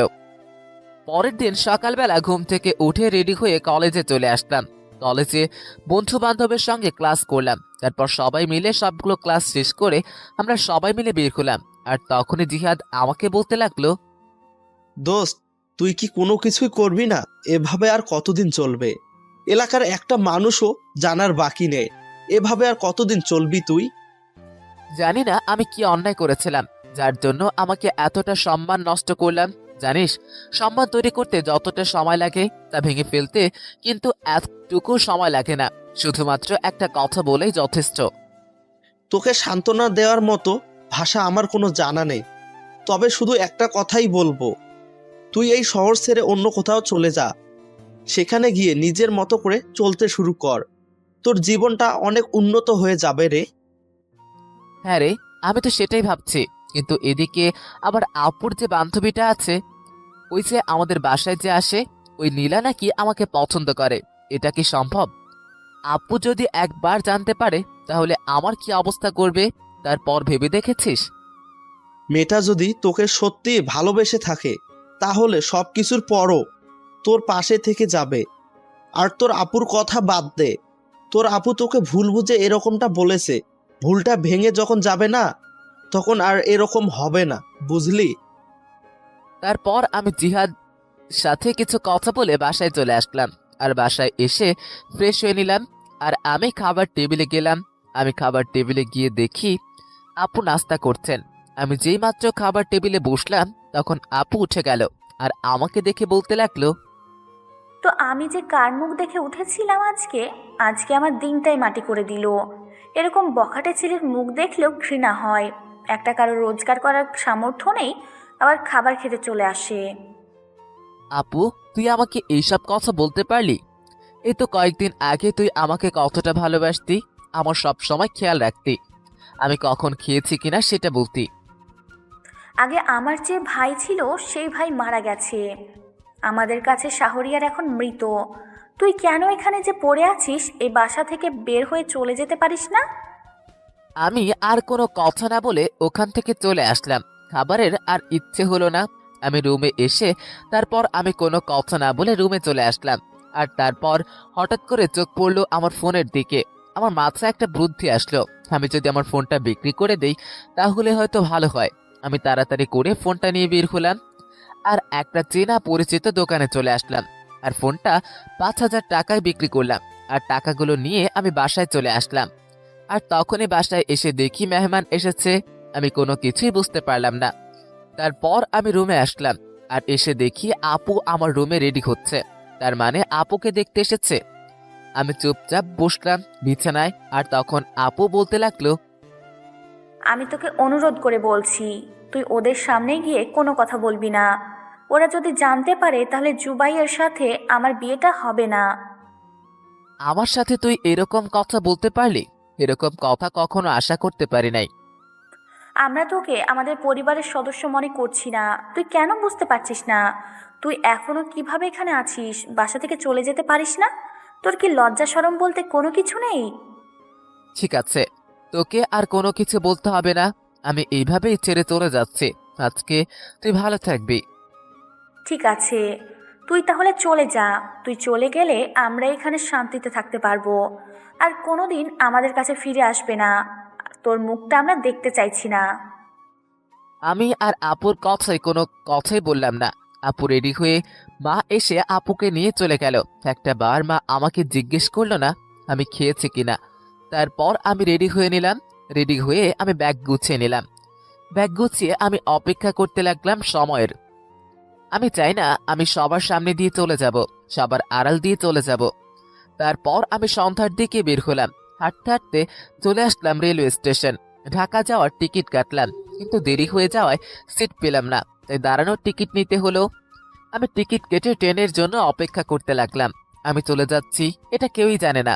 সত্যি, বিপদের সময় কেউই পাশে থাকে না। কিছুক্ষণ অপেক্ষা করার পরে ট্রেনে চলে আসলো। আমিও ট্রেনে উঠে পড়লাম। আর একটু পর ট্রেন ছেড়ে দিল। আর আমিও দাঁড়িয়ে দাঁড়িয়ে যেতে লাগলাম। প্রায় 3 ঘন্টা 20 মিনিট পর ঢাকা কমলাপুর রেল স্টেশনে হয়েছে নামলাম। এখন কোথায় যাব, কি করব, কোনো কিছুই বুঝতে পারছি না। রাত প্রায় 4টা 20 মিনিট। আমি ভাবলাম রাতটা এখানে পার করে দেই। তারপর একটা চায়ের দোকানে বসে চা খেতে লাগলাম। আর বাকি রাতটা এখানেই চালিয়ে দিলাম। সকাল 7টার দিকে বের হতে লাগলাম রেলওয়ে স্টেশন থেকে। রেল স্টেশন থেকে বের হয়ে হাঁটতে লাগলাম। হাঁটতে হাঁটতে বাসা পেয়ে গেলাম। আর আমি লোকটার সঙ্গে কথা বললাম, কিন্তু লোকটার কোনো কিছুতেই ব্যাচেলার ভাড়া দিতে চাচ্ছে না। আমি 2000 টাকা অ্যাডভান্স করলাম। তারপর রাজি হয়ে গেল। তারপর আমি বাসায় উঠে ফ্রেশ হয়ে সেখানে বসে রইলাম, ভাবছি কি করব। তারপর ভাবলাম কাজ করা ছাড়া কোনো উপায় নাই। তারপর কিছুক্ষণ রেস্ট নিয়ে আমি সেখান থেকে বের হলাম। আর বের হয়ে একা একা হাঁটতে লাগলাম। হাঁটতে হাঁটতে চলে আসলাম আমাকে দোকানের সামনে। সেখানে লেখা যাক লোক নিয়োগ করা হবে। আমি এইটা দেখে খুশিতে দোকানের ভিতরে গেলাম। আর দোকানের ভিতরে গিয়ে লোকটাকে জিজ্ঞেস করলাম, আসসালামু আলাইকুম, আপনারা বাইরে সাইনবোর্ড লিখে দিয়েছিলেন যে লোক নেবেন। আমি এটার জন্য আগ্রহী, তার জন্য আমাকে কি করতে হবে? আসলে এখন তো আর তেমন কোনো লোক পাওয়া যায় না, তাই তুমি যেহেতু এসেছো তোমার কিছু সার্টিফিকেট এখানে জমা দিতে হবে। বুঝতে পারছো না, এই শহরে কেউ কাউকে বিশ্বাস করে না। শুধুমাত্র সেফটির জন্য তোমার কাছ থেকে এগুলো নেওয়া। ঠিক আছে, আমি আমার এসএসসি সার্টিফিকেটটা আপনাকে দিতে পারবো, কারণ ইন্টার পরীক্ষা এখনো দেইনি তো, তার কারণে। ঠিক আছে, তুমি তাহলে আমার সঙ্গে বিকেলবেলা দেখা করো এগুলো নিয়ে। আর তারপর এগুলো নিয়ে তোমার বেতনের কথা আলোচনা করা হবে, যদি তুমি এখানে কাজ করতে চাও। তারপর আমি লোকটার সঙ্গে আরো কিছু কথা বলে চলে আসলাম। আর একটা কম্পিউটারের দোকানে এসে আমার এসএসসির সার্টিফিকেট নিয়ে একটা হোটেলে খাওয়া দাওয়া করলাম। তারপর বিকেলবেলা লোকটার দোকানে চলে আসলাম। আর দোকানে এসে আমি বসলাম। আর একটু পরে লোকটাও চলে আসলো। আর আমি লোকটার কাছে সার্টিফিকেটগুলো দিলাম। আর লোকটা আমাকে বলতে লাগলো, ঠিক আছে, তোমাকে প্রতি মাসে 8,000 টাকা করে দেওয়া হবে। আর কিছুদিন কাজ করার পর যদি ভালো হয় তাহলে আরো 1,000 টাকা বেশি দেব। সকাল 9টায় চলে আসবে এবং রাত 9টায় চলে যাবে। ঠিক আছে, সমস্যা নেই ভাই, আমি আজকে থেকেই কাজ করতে রাজি আছি। যেহেতু এখনো সময় আছে, তাহলে 9টা পর্যন্ত কাজ করেই যাই। তারপর আমি দোকানে কাজ করতে লাগলাম। আর এইভাবেই পার হয়ে গেল অনেক দিন। আমি একটা কলেজে ভর্তি হলাম। কলেজে ভর্তি কাজের পাশাপাশি পড়াশোনা করতে লাগলাম। আর দেখতে দেখতে পরীক্ষার সময় চলে আসলো। আমি পরীক্ষাগুলো বেশ ভালোভাবে দিলাম। লোকটা আমাকে কিছুদিন ছুটি দিয়েছিল। পরীক্ষা শেষ হওয়ার পর আমি এখন বেশ সময় ধরে দোকান পার করছি। মাঝে মাঝে মনে হয় বাবা মায়ের কথা, কিন্তু তাদের কথা মনে হলো কোনো কিছু করার ছিল না। আমার কাছে আমাকে এতটাই খারাপ ভাবে, যেটা আসলে কোনোদিন কল্পনা করা যায় না। আমি কখনো ভাবিনি আমার জীবনটা এভাবে পাল্টে যাবে। আজ এতদিন পর্যন্ত হয়ে গেল, কিন্তু আজ পর্যন্ত কেউ খোঁজ নিতে আসলো না। এখন আমি যে সময়টা পার করছি, এটা আসলে কতটা কষ্ট হয়, এটা একমাত্র আমিই বুঝতে পারছি। এই কষ্টটা সারাটা জীবন মনে থাকবে। যদি কখনো নিজেকে প্রতিষ্ঠিত করতে পারি, তবুও আমার এই কষ্টটা কখনো ভুলতে পারবো না। এসব মনে হলে চোখ দিয়ে অনবরত জল পড়তে থাকে। হঠাৎ করে লোকটা আমাকে বলতে লাগলো, কি ব্যাপার, এভাবে দোকানে বসে কান্না করছিস কেন? তোর কোনো সমস্যা নাকি? আর তোর সঙ্গে যেটা হয়েছে সেটা বাদ দে। তুই নিজেকে এমনভাবে ভেঙে পড়তে দিস না। তুই সেটা কর যেন সবাই তোর খোঁজ করে। হ্যাঁ ভাই, আপনি শুধু আমার জন্য দোয়া করবেন। আর ভাই, আপনি যদি আমার পাশে না থাকতেন, তাহলে আমি কোথায় গিয়ে থাকতাম এটা বলে বোঝাতে পারবো না। আপনি আমার পাশে ছিলেন দেখে আজ আমি খেতে পারছি। আমি জানি না আমি তোর জন্য কতটুকু করতে পেরেছি, কিন্তু যতটুকু করেছি এতটুকু আমার দায়িত্ব বলেই আমি করেছি। তুই যদি আমার ছোট ভাই হতি, তাহলে কি আমি তোকে ফেলে দিতে পারতাম? আমি তোকে নিজের ছোট ভাইয়ের মতোই দেখি। চিন্তা করিস না, মন দিয়ে কাজ কর। তারপর ভাই চলে গেল, আর আমিও দোকানে বসে কাজ করতে লাগলাম। আর এভাবেই সময়টা পার হলো। আর দেখতে দেখতে পার হয়ে গেল আরো 15টা দিন। আজকে আমার রেজাল্ট দিয়েছে, মোটামুটি বেশ ভালোই রেজাল্ট করেছি। আর একটা কম্পিউটারের দোকানে গিয়ে মেডিকেলের জন্য আবেদন করলাম। তারপর ভাইয়ের কাছ থেকে কিছু প্রয়োজনীয় বই নিয়ে বাসায় চলে আসলাম। বাসায় এসে ভালোভাবে পড়তে লাগলাম। আর এভাবেই পার হয়ে গেল আর 5টা দিন। আমি একদিন রাস্তা দিয়ে হেঁটে বাসায় ফিরছিলাম, আর তখনই হঠাৎ করে দেখতে পেলাম নীলাকে। নীলাকে দেখে আমি অবাক হয়ে তাকিয়ে আছি, কারণ নীলা এই শহরে আসবে কোথা থেকে। আমাকে দেখি ধরে আমার কাছে আসলো আর এসে বলতে লাগলো, আমি জানতাম আমি তোমাকে দেখতে পাবো, সেই ইচ্ছা আমার পূরণ হয়েছে। আসলে আমি কখনো কল্পনাও করতে পারিনি আমি তোমাকে এভাবে পাবো। অনেক কষ্ট করেছি তোমার জন্য, তোমাকে খুঁজতে পেরেছি, এটাই আল্লাহর কাছে শুক্রিয়া। আচ্ছা চলো আমার সঙ্গে। দেখুন, আপনি আমাকে কেন খুঁজতে চলেছেন? আমি তো আপনাকে খুঁজতে বলিনি।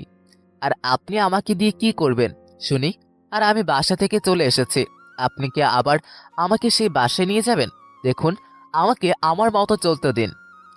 তখনই নীলা আমাকে হাত ধরে টেনে একটা সাইডে নিয়ে আসলো। সাইডে নিয়ে এসে একটা গালে ঠাস করে থাপ্পড় মারলো। আমি থাপ্পড়টা খেয়ে নিচের দিকে তাকিয়ে আছি। আমি কি করলাম সেটাও তো বুঝতে পারলাম না। হঠাৎ করে নীলা আমাকে থাপ্পড় মারলো কেন? আমাকে বলতে লাগলো, তুই আর কখনো তোর বাসায় ফিরে যাবি না। আর তুই কি মনে করেছিস তুই আমাকে যা ইচ্ছে তাই বলে যাবি, আমি তোকে কিছু বলতে পারবো না? তোকে ভালোবাসি বলে আমি তোকে কোনো কিছু বলতে পারবো না? এখান থেকে আমি যেভাবে বলবো তুই ঠিক সেইভাবেই চলবি। তাছাড়া কোনো উল্টাপাল্টা করলে মেরে একদম তক্তা করে দেব। তোর জন্য আমি বাসা থেকে কত কষ্ট করে ঢাকা এসেছি জানিস? তোকে খুঁজতে আমার কতটা সময় লেগেছে। আমি পাগলের মতো সবার কাছে জিজ্ঞেস করেছি। আর ভাগ্য ভালো, একজন ঢাকা আসার টিকিট কাটতে দেখে তোকে চিনে ফেলেছে। তারপর তোর সিম ট্র্যাক করে তোর লোকেশন জানতে পেরেছি, কিন্তু পরে আর লোকেশনটা জানতে পারিনি। আজকে 3 দিন ধরে আমি এখানে আছি। 3 দিন ধরে সকাল থেকে সন্ধ্যা পর্যন্ত আমি রাস্তায় রাস্তায় ঘুরেছি, শুধু তোকে দেখতে পাবার জন্য। আর তুই আমাকে উল্টোপাল্টা কথা বলছিস। তোকে যদি আমি ভালোই না বাসতাম, তাহলে তোর জন্য আমি এত কিছু করতাম না।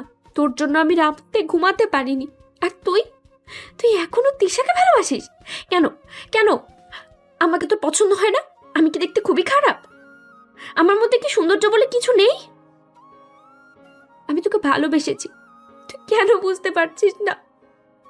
আমার মতো কোনো মেয়ে এসব করবে কিনা আমি জানি না, কিন্তু আমি এসব করেছি একটা মেয়ে হয়েও। তবুও বলছিস আমি তোকে ভালোবাসি না? আমার ভালোবাসার কোনো মূল্য নেই। ঠিক আছে, আমি আর তোকে কোনোদিন বিরক্ত করবো না। আমি চলে যাচ্ছি তোর সামনে থেকে, কোনোদিন আর তোর সামনে আসবো না। ভালো থাকিস। তখনই নীলা কান্না করতে করতে চলে যেতে লাগলো। আর আমি নীলার হাতটা শক্ত করে পিছন থেকে ধরে ফেললাম। নীলা একবার আমার দিকে তাকালো, তাকিয়ে আমাকে শক্ত করে জড়িয়ে ধরলো।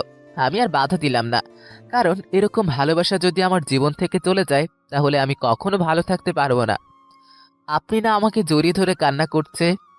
আর কিছুক্ষণ পর আমি নীলার কানে কানে বললাম, এটা রাস্তায় আছে, আমরা এখানে কোনো কিছু না করলেই ভালো হয়, কারণ সবাই ফ্রিতে সিনেমা দেখছে তো। এখন ছাড়ো, স্বাভাবিক হও, তোমার সঙ্গে আমার কিছু কথা আছে। তারপর নীলা আমাকে ছেড়ে দিল, আর আমি আর নীলাকে নিয়ে একটা নিরিবিলি জায়গায় চলে আসলাম। নদীর পাড়ে এসে দুজন বসে আছে। আর তখন হঠাৎ করে নীলা জিজ্ঞেস করলো, তা এখন তুমি কি করছো? রেজাল্ট তো দিয়েছে তোমার, কি রেজাল্ট এসেছে? আমি এখন থেকে এখানেই থাকবো। আমার এই রেজাল্ট এসেছে, কিন্তু আমি তবুও মেডিকেলে আবেদন করেছি, আরও বিভিন্ন জায়গায় আবেদন করেছি, কিন্তু সবগুলো আবেদন করার মধ্যে মনে হয় না আমার একটাতেও চান্স হবে। কি করব কোনো কিছুই বুঝতে পারছি না। তুমি সেনাবাহিনীতে আবেদন করে দেখো, তোমার তো শরীর সুস্থ, বেশি ভালোই। যদি তুমি সেনাবাহিনীতে চাকরি পাও তাহলে জীবনটা তোমার জন্য অন্যরকম হয়ে যাবে। সেনাবাহিনীতে আবেদন করেছে আগেই, কিন্তু জানি না সিলেক্ট হতে পারবো কিনা। সিলেক্ট হলে পরীক্ষা দিতে হবে, পরীক্ষার পর মাঠের কিছু কাজ আছে, ওইগুলো সম্পূর্ণ করলে তারপর তো চাকরি। আমি বিকেলবেলা তোমাকে কিছু বই দেব, তুমি ওগুলো পড়বে। আমার বিশ্বাস তোমার ওগুলো কমন পড়বে, আর আমি তো আছি হেল্প করার জন্য। আচ্ছা, একটা কথা বলবে? সবাই তো জানতো আমি এইসব অপকর্ম করেছি, যার জন্য আমাকে কেউই ভালোবাসতো না, আমাকে দুই চোখ দিয়ে দেখতে পারতো না, কিন্তু তুমি আমাকে ভালোবাসলে কিভাবে? তোমার চোখের দিকে যখন তাকাই তখন আমি একটা পবিত্র মানুষকে দেখতে পাই। আমার মনে হয় যে তুমি এসব কাজ কখনোই করতে পারো না। জানি না আমি তোমাকে কিভাবে ভালোবেসে ফেলেছি, তবে এটা জানি তোমাকে অনেক ভালোবাসি আমি। তখনই আমি নীলার হাত শক্ত করে ধরলাম। নীলা আমাকে আরো শক্ত করে হাত ধরলো। তখন নীলা আমার দিকে তাকিয়ে আছে, আমিও নীলার দিকে তাকিয়ে। এইভাবে আমাদের দুজনের মধ্যে কতটা সময় পার হয়ে গেল বুঝতে পারলাম না। আর হঠাৎ করে মনে হলো আমার দোকানের কথা। আমি নীলাকে বললাম, নীলা, আমাকে মনে হয় দোকানে যেতে হবে, আর তোমার সঙ্গে কথা বলবো কি করে? আমি তো ফোন বিক্রি করে দিয়েছি, আর ফোন বিক্রি করে ঢাকায় এসেছি। এই নাও আমার ফোন, আমি একটা বাটন ফোন নিয়ে নিব আজকে। তুমি এটা চালাও, আমি কল দিলে কল ধরবা, বুঝতে পারছো? আর আমার এই সিমের নাম্বার কিন্তু কেউ জানে না, সো কাউকে দিবা না। সেটা তো বুঝতেই পারছি, কিন্তু তুমি তোমার নিজের ফোন আমাকে দিয়ে দিবে, আর তুমি একটা বাটন ফোন চালাবে? এটা কি হয়? তুমি আমাকে একটা বাটন ফোন দিয়ে দাও, তাহলেই হবে। একটা বেকার ছেলের সাথে যদি তার প্রিয় মানুষটা থাকে, আর সেই ছেলেটা যদি একদিন অনেক বড় একটা কাজ করে, সম্পূর্ণ করে, তাহলে তার সেই সম্পূর্ণ কাজের ক্রেডিটটা কে পায় জানো? তার ওই প্রিয় মানুষটা। আমি ঠিক এটাই চাই। তোমাকে অনেক ভালোবেসে ফেলেছি, যেটা আমি তোমাকে কখনো বোঝাতে পারবো না। তারপর আমি নীলার সঙ্গে আরো কিছু কথা বললাম, আর কথা বলে আমি ফোনটা নিয়ে তাড়াতাড়ি করে দোকানে চলে আসলাম। আর দোকানে আসতে ভাই জিজ্ঞেস করলো কেন দেরি হয়েছে। আমি ভাইকে কোনো কিছু একটা বলে কাটিয়ে নিয়েছি। তারপর আমি দোকানে কাজ করতে লাগলাম, আর এভাবেই সময়টা পার হয়ে গেল। বিকেলবেলা হঠাৎ করে আমার ফোনে একটা কল আসে। আমি বুঝতে পারলাম কলটা কে দিয়েছে। আমি কলটা রিসিভ করলাম, আর ওপাশ থেকে নীলা বলতে লাগলো, আমি বইগুলো নিয়ে সেই জায়গায় দাঁড়িয়ে আছি, তুমি কি আসবে নাকি আমি আসবো? তুমি কোথায় আছো আমাকে সেটা বলো, আমাকে আবার হোস্টেলে ফিরে যেতে হবে সন্ধ্যার আগে। ঠিক আছে, তুমি একটু ওয়েট করো, আমি এখনই আসছি। তারপর আমি ভাইকে একটু বলে বাইরে চলে আসলাম, আর বাইরে এসে তাড়াতাড়ি করে সেই জায়গায় চলে আসলাম। সেই জায়গায় এসে দেখি নীলা আগে থেকেই দাঁড়িয়ে আছে। আমি নীলার কাছে গেলাম, তারপর নীলা আমাকে বলতে লাগলো, এত দেরি হলো আজকে? আমি সে কখন থেকে দাঁড়িয়ে আছি, শুধু তোমার আসার কোনো নামই নেই। নাও বইগুলো নাও, যাও, আর রাতে কথা বলবো। ঠিক আছে, আমি তোমার জন্য রিক্সা দেখে এনে দিচ্ছি। তারপর আমি একটা রিক্সা ডেকে এনে নীলাকে তুলে দিলাম। তারপর আমি বইগুলো নিয়ে দোকানে চলে আসলাম, আর দোকানে এসে আমি কাজ করতে লাগলাম। রাত 9টার দিকে আমি কাজ শেষ করে বাসায় ফিরলাম। বাসায় ফিরে আমি ফ্রেশ হয়ে নিজে রান্না করলাম। রান্না করে খাওয়া দাওয়া করে বই নিয়ে একটু পড়তে লাগলাম। তখনই নীলা আমাকে কল দিল, আর আমি কলটা রিসিভ করলাম। আর ওপাশ থেকে নীলা আমাকে বলতে লাগলো, আমি খাবার খেয়ে এখন পড়তে বসলাম। তুমি কি করছো এখন? খাবার খেয়েছো রাতে? আর প্রতিদিন দোকান থেকে তুমি কয়টার দিকে আসো? আমি দোকান থেকে এসে রান্না করলাম, রান্না করে খাওয়া দাওয়া করলাম। এখন এইমাত্র বই নিয়ে পড়তে বসলাম। প্রায় প্রতিদিন আমি দোকান থেকে 9টার দিকেই আসি। তুমি সব কিছুর মধ্যে কেন এত ভয় পাও? আমি সেটাই বুঝতে পারি না। কোনো কিছুর উপরে এত তাড়াতাড়ি ভরসা উঠিয়ে না রাখার কারণটা কি? আমার জায়গায় তুমি হলে কি করতে? আমার জায়গায় তুমি থাকলে হয়তো এটাই করতে। আমার যে কোনো কিছু করার নেই। আমি নীলার সঙ্গে আরো কিছু কথা বলে কল কেটে দিলাম। আর কল কেটে দিয়ে আমি কিছুক্ষণ পরে ঘুমিয়ে গেলাম। পরে সকালবেলা ঘুম থেকে উঠে ফোনটা হাতে নিলাম। আজকে সেনাবাহিনীতে সিলেক্ট হওয়া জানিয়ে দিবে। আমি তাড়াতাড়ি করে অনলাইনে গেলাম। আর অনলাইনে গিয়ে দেখতে পেলাম আমি সিলেক্ট হয়েছে। এটা দেখে আমার মনের প্রশান্তির হাসি। আর পরীক্ষা 3 দিন পরে তুমি তাড়াতাড়ি করে নীলাকে কল দিলাম। আর নীলাকে কল দিয়ে আমি জানিয়ে দিলাম। নীলা এটা শুনে অনেক খুশি হলো। তারপর আমি দোকানে চলে আসলাম। আর দোকানে এসে কাজ করতে লাগলাম, কারণ ভাইকে খবরটা দিলাম। ভাইও বেশ খুশি হলো। আর এভাবেই পার হয়ে গেল আমার পাশে সব সময় ছিল। আমার কখন কি দরকার সেটাও নীলা এটা দেখিয়েছে দিয়েছে।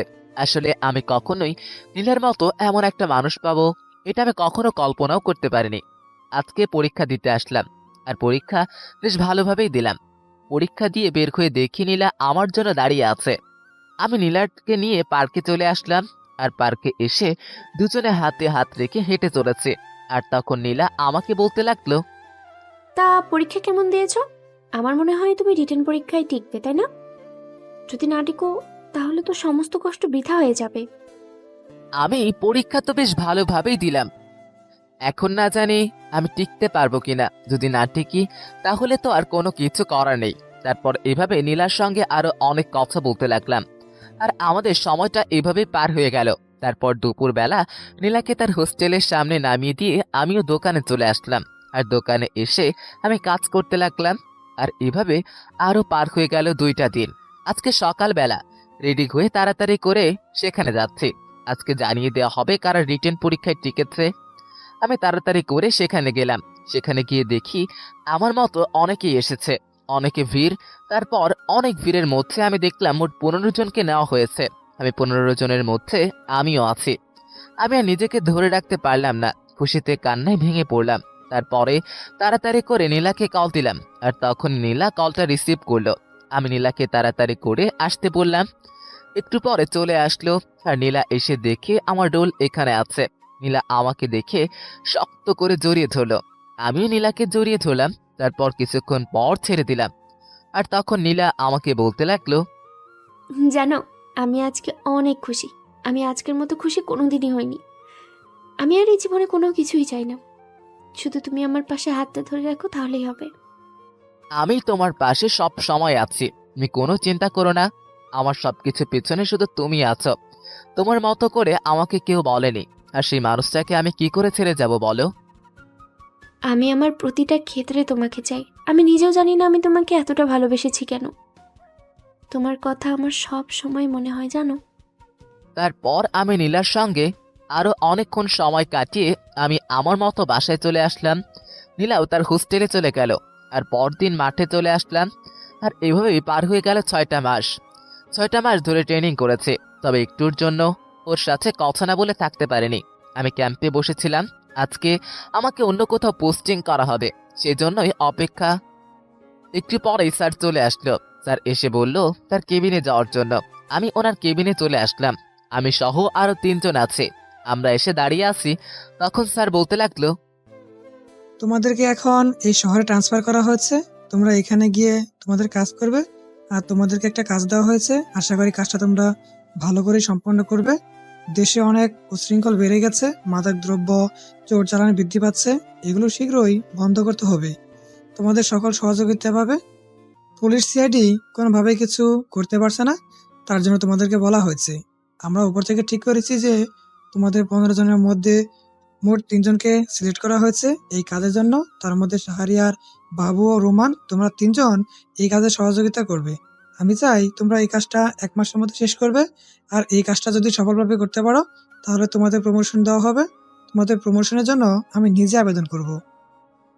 জি স্যার, আপনি শুধু আমাদের জন্য দোয়া করবেন, আমরা যেন আমাদের জীবনের প্রথম কাজটা ভালোভাবে সম্পন্ন করতে পারি। ঠিক আছে, তাহলে তোমাদের যাওয়ার ব্যবস্থা করি আমি। আর তোমরা আজকে সন্ধ্যার দিকে সেখানে চলে যাও। আর ওখানে গিয়ে সবকিছু ব্যবস্থা করা আছে, তোমরা গিয়ে ওখানে একটা বাসায় উঠবে, আমি সবকিছু ব্যবস্থা করে দিচ্ছি। আর এই নাও, এখানে সকল ফাইল আছে, এখান থেকে তোমরা তথ্য নিবে। আর এর বাইরে কোনো কিছু করার লাগলে আমাকে জানাবে, আমি ব্যবস্থা করে দিব। আর সকল কিছু লিড দিবে শাহরিয়ার। তারপর স্যারের সঙ্গে আমরা আরো কিছু পরামর্শ করে ক্যাম্পে চলে আসলাম। আর ক্যাম্পে এসে নিজের মতো গোছগাছ করতে লাগলাম। তারপর সন্ধ্যাবেলায় আমরা তিনজন গাড়ি দিয়ে যেতে লাগলাম।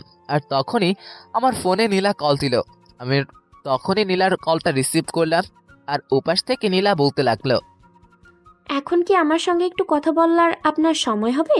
আমি সকাল থেকে সেই কতবার ট্রাই করছি, কিন্তু ফোনটা সেই বন্ধ বলছে। আপনি মনে হয় আমাকে ভুলেই গিয়েছেন। আসলে ক্যাম্পে ছিলাম, আর ক্যাম্পে থাকলে তো ফোন চালানো নিষেধ, এটা তো ভালো করেই জানো। আর তোমাকে একটা ভালো খবর দেওয়ার আছে, আমি আবার আমার চিরচেনা শহরে ফিরে যাচ্ছি। সত্যি তো? তুমি ময়মনসিংহে ফিরে যাচ্ছ, কিন্তু আমাকে তুমি একটুও জানালে না। আমিও তাহলে বাসায় চলে যেতাম, অনেকদিন বাবা মাকে দেখা হয় না, দেখে আসতাম। ঠিক আছে, তাহলে তুমিও কালকে সকালে চলে আসো। আর আমি তো ওখানে যাচ্ছি শুধুমাত্র আমার অফিসের কাজের জন্য। আমাকে একটা দায়িত্ব দেওয়া হয়েছে। দায়িত্বের মধ্যে কি আমাকে একটু মনে রাখা যায় না? আর ওখানে গেলে কি বাবা মায়ের সঙ্গে দেখা করবে? প্রায় 1 বছর হতে চললো তুমি বাড়িতে নেই। তুমি কি ওদের এখানে যাবে? যখন আমার কেউ ছিল না, আমি দিনে খেতে পারতাম না, তখন আমাকে কেউ খোঁজ নেয়নি। আর এখন আমি সফল হয়েছি, এখন সবাই আসবে আমার কাছে। আমার যেতে হবে না, আগে কষ্টগুলো ভুলে যায়নি। নীলা, আজও আমার প্রতিটা সেকেন্ডের খবর মনে আছে। হ্যাঁ, আমি সেটা বুঝতে পারছি। আচ্ছা ঠিক আছে, যাওয়া লাগবে না। এখন মনটা ভালো করো। আর এখন কি বিয়ে করার চিন্তা ভাবনা আছে, নাকি সারাটা জীবন প্রেম করে যাবেন? কেন প্রেম করলে দোষ কি? আমি তো আরো 5 বছর প্রেম করতে চেয়েছি। এত তাড়াতাড়ি বিয়ে করব না। বিয়ে করা কি ভালো কাজ হলো? হ্যাঁ সেটাই তো, বিয়ে করা তো ভালো কাজ নয়, কিন্তু প্রেম করাটা ওটা খুব ভালো কাজ, তাই না? যদি তুমি এখন আমার সামনে থাকবে না, তাহলে খুব ভালো করে বুঝিয়ে দিতাম আমি। আমি তো অনেকবার তোমার সামনে গিয়েছি, কিন্তু তুমি তো কোনো কিছুই করতে পারো না। সব সময় আমাকে এগিয়ে আসতে হয়, কি আর করা। আচ্ছা ঠিক আছে, তোমার জন্য না হয় তাড়াতাড়ি বিয়েই করে নিব। হয়েছে, এখন আর ফাজলামি করতে হবে না। এখন আমি কি বলছি সেটা শোনো। খাবার খেয়েছো? তুমি ভালো করে জানো, তুমি না খেলে আমিও খাই না। হ্যাঁ, আমি খেয়েছি। আচ্ছা, একটা কথা বলতে চাইছিলাম। ভাবছি একটা প্রেম করব, কতদিন আর পুরনো গাড়ি নিয়ে চলবো। এখন তো একটা নতুন গাড়ি দরকার, তাই না? হ্যাঁ, নতুন গাড়ি তো নেওয়া দরকার। আমি কি তোমাকে না বলেছি? আর পুরনো গাড়ি তো এখন আর চলে না। পুরনো গাড়ি দিয়ে এখন রাস্তায় বের হওয়া যায় না, লোকে খারাপ বলে। এত বড় একজন লোক পুরনো গাড়ি নিয়ে চলছে, এটা কি করে হয়? আচ্ছা, নতুন গাড়ি কেনার কি আমি ব্যবস্থা করব? নতুন গাড়ি তো কিনতেই হবে, কিন্তু পুরনো গাড়িটা যদি আমার জীবন থেকে না যায়, তাহলে তো নতুন গাড়ি কিনতে পারবো না। কারণ পুরনো গাড়ি তো নতুন গাড়িকে কখনোই জায়গা দেবে না। বলো তো এখন কি করব? একটা নতুন গাড়ি খুঁজে দেবে নাকি আমার জন্য? দেখো, আমাকে কিন্তু এখন মোটেও ডাকিও না বলছি। আমি রাগলে তোমার অবস্থা প্রচণ্ড খারাপ হয়ে যাবে। আমি এখন একটা ভালো মুডে আছি, ঠিক আছে? আর তুমি বুঝতে পারছো না কেন? এখনকার যুগে মানুষ 3টা 4টা করে প্রেম করে, আর আমি একটা প্রেম করি মাত্র। এটা কি হয়? আমি আরো প্রেম করতে চাই। নতুন করে আমাকে কেউ ভালোবাসবে, রোম্যান্স করবে। কেন? আপনাকে কি পুরনো মানুষটাকে কিছু দেয় না নাকি? পুরনো জিনিসটা যে পর্যন্ত থাকবে, এই পর্যন্ত অন্য কারোর আশা করতে পারবেন না। সে আপনাকে আশা করতে দেবে না। দিলেও সে মারা যাওয়ার পরে আপনি যা ইচ্ছে তাই করতে পারেন। ও তাই? তাহলে তো আর কিছু করার নেই। তাহলে তো আমাকে পুরনোটাই নিয়েই থাকতে হবে। ভেবেছিলাম ভালো একটা রিলেশন করব, প্রেম করব, অনেক মজা হবে, কিন্তু সেটা তো আর হলো না। তখনই ওপাশ থেকে কান্নার শব্দ শুনতে পেলাম। কান্না করে দিয়েছেন। আসলে নীলাকে রাগাতে আমার বেশ ভালো লাগে, কিন্তু এই নীলা যদি অতিরিক্ত রেগে যায় তাহলে সে কান্না করে দেয়। এটা আমার কাছে অনেক ভালো লাগে। আমি নীলাকে বললাম, থাক, আর কান্না করতে হবে না। আমি আপনার আছি, সব সময় আপনারই থাকবো। এখন চোখ মুছছেন, চোখ মুছে খাবার খেয়ে আসেন, তারপর আমাকে কল দিবেন। আমি খাবো না, আমার খাবার খাওয়ার ইচ্ছে নেই। আমি এখন কান্না করব, তুমি কল কেটে দাও। আর আমি যাই করি না কেন, তোমার তাতে কি? তোমাকে কেন বলতে যাব? আচ্ছা, আমার লক্ষ্মী ময়না পাখি, টিয়া পাখি, যাও খাবার খেয়ে আসো, আর কান্না করতে হবে না। আর আমি সব সময় তোমার আছি। আমি তো শুধু ফাইজলামো করেই বলেছি এসব। দেখো, আর কখনো আমাকে এসব কথা বলবে না তুমি। যদি এসব কথা বলো তাহলে আমার কি অবস্থা হয় সেটা সেটা আমি তোমাকে বলে বোঝাতে পারবো না। আচ্ছা ঠিক আছে, আমাকে আর এইসব বলতে হবে না, এই আমি কানে ধরে বলছি। আর কখনো আপনার সঙ্গে এরকম ফাইজলামও করব না। এবার হয়েছে, এখন খাবার খেয়ে আসেন তাড়াতাড়ি, তারপর আমাকে কল দিবেন। তখন নীলা কল কেটে দিল, আর আমিও বাইরে তাকিয়ে দেখতে লাগলাম। এভাবে প্রায় বেশ অনেকক্ষণ কেটে গেল। তারপর নীলা কল দিল, আর আমি নীলার সঙ্গে কথা বলতে লাগলাম। সঙ্গে কথা বলতে বলতে আমি আমার চিরচেনা শহরে চলে আসলাম। আর শহরে এসে আমি বাসায় উঠলাম। একটা বৃদ্ধ লোক আমাদেরকে রিসিভ করেছে, আর আমি রুমে এসে ফ্রেশ হয়ে নিলাম। তখন রাত 2টা বাজে। আমি ফ্রেশ হয়ে খাবার খেয়ে টেবিলে বসে ফাইলগুলো দেখতে থাকলাম। তারপর আমাকে এসে রোমান বলতে লাগলো, ভাই, আমরা জানতে পেরেছি যে একটু পরে একটা ডিল হওয়ার কথা আছে, আর এখানে অনেক বড় ডিল হবে। আমরা কি আজকে অ্যাকশনে যাব নাকি কালকে পর্যন্ত ওয়েট করব? শুধু শুধু বসে থেকে তো লাভ নেই, আমরা আজকেই অ্যাকশনে যাব। তোমরা সবাই রেডি হয়ে নাও, আমিও রেডি হয়ে নিচ্ছে। আর আমাদের জীবনের যাই কিছু হয়ে যাক না কেন, আমরা আজকেই তাড়াতাড়ি এসব শেষ করে দিব। ঠিক আছে ভাই, আমরা রেডি হয়ে নিচ্ছি। তারপরে আমি রুমে এসে রেডি হয়ে নিলাম। রেডি হয়ে আমরা 3জন মিলে বের হলাম। বের হয়ে আমরা একে একে হাঁটছি। আর তখন বাবু শাহরিয়ারকে বলতে লাগলো, শাহরিয়ার, এটা না তোর এলাকা, তোর বাসায় নিয়ে যাবি না? আমাদেরকে তখন শাহরিয়ার বলল, অনেক অপমানের পর আমিও বাসা থেকে বের হয়ে চলে এসেছিলাম। আর আমিও চাই না আমি কোনোদিন আমার পরিবারের কাছে ফিরে যাব। যদি ওরা কোনোদিন আমার কাছে আসে তাহলে ফিরে যেতে পারি। আমরা এখানে এসেছি শুধুমাত্র আমাদের কাজের জন্য, এখানে অন্য কোথাও বলার দরকার নেই। তুই যাই কিছু বলিস, তুই কিন্তু এখনো তোর জেদ নিয়ে পড়ে আছিস। তুই একটা বার তোর বাবা মায়ের সামনে যা, দেখবি ওরা তোকে আপন করে নিবে। দেখি আগে কাজটা শেষ করি, তারপর ভেবে দেখা যাবে। যদি কখনো মনে হয় আমার বাসায় ফেরা উচিত তাহলে ফিরে যাব, আর না হলে তো নাই। আর এই কাজটা শেষ হলে আমি তোর ভাবিকে আপন করে নিব। তারপর এইভাবে কথা বলতে বলতে আমরা আমাদের কাঙ্ক্ষিত জায়গায় চলে আসলাম। আর কাঙ্ক্ষিত জায়গায় এসে আমরা অপেক্ষা করতে লাগলাম। আর একটু পরে দেখলাম একটা গাড়ি এসে থামলো, আর গাড়িটা থেকে নামানো কিছু লোক সবাই মাস্ক পরে আছে। আর তারপর আরেকটা গাড়ি এসে থামলো, আর একে অপরের সঙ্গে কথা বলতে লাগলো। আর আমরা সেই সঠিক সময়ের জন্য অপেক্ষা করছিলাম। তারপর আমি সবাইকে বললাম চারিদিক থেকে ফায়ার করার জন্য। আর সবাই আমার কথা শুনে ফায়ার করতে লাগলো, আর একে একে সবাই গুলি খেয়ে মাটিতে পড়ে গেল। তারপর আমি দৌড়ে গিয়ে সেই একজনকে ধরলাম, আর আমি মারতে লাগলাম। আর তখন আমাকে সে বলতে লাগলো, কিরে অফিসার, তুই আমাকে মারছিস? তুই এখনো জানিস না আমি তোকে কি করতে পারি? তোকে এখান থেকে সোজা বান্দরবন পাঠিয়ে দিব। তোর কত বড় সাহস, তুই আমাদের কাজে বাধা দিস? তুই নিজের জানিস না আমরা কে সবাইকে মেরে ফেললো? তোকে আমরা তো মারবো না, কারণ তোকে দিয়েই তো আমাদের বাকি কাজটা হবে। রোমান বাবু, একে নিয়ে চল, এর সঙ্গে আমাদের অনেক বোঝাপড়া আছে। তারপর আমি লোকটাকে নিয়ে আমি আমাদের বাসায় চলে আসলাম। আর বাসায় এসে আমি হাতে পায়ে চেয়ার এর সঙ্গে বেঁধে ফেললাম। আর রোমান আমাকে বলতে লাগলো, শাহরিয়ার, এটা তো কোনো কিছুতেই মুখ খুলতে চাচ্ছে না। কি করব বল? আমি তো ব্যর্থ হয়ে গেলাম মুখ খুলতে। ঠিক আছে, তোর কোনো কিছু করতে হবে না, আমি আসছি। তারপর আমি এসে সামনে বসলাম, আর সামনে এসে হাতে প্লাস নিলাম। হাতে প্লাসটা নিয়ে একটা আঙুল কেটে দিলাম, আর সঙ্গে সঙ্গে চিৎকার দিয়ে উঠলো। আমি মুখের মধ্যে টেপ মেরে দিলাম। তারপর আমি সেখানে মরিচের গুঁড়ো দিলাম। তখন আমি মুখে টেপ করলাম। আর তখন আমাকে বলতে লাগলো, আমাকে আর মারিস না, আমি সবকিছু বলে দিচ্ছি। আমাদের সাথে কাজ করে জয়, সে আমাদেরকে সবকিছু দিয়ে থাকে।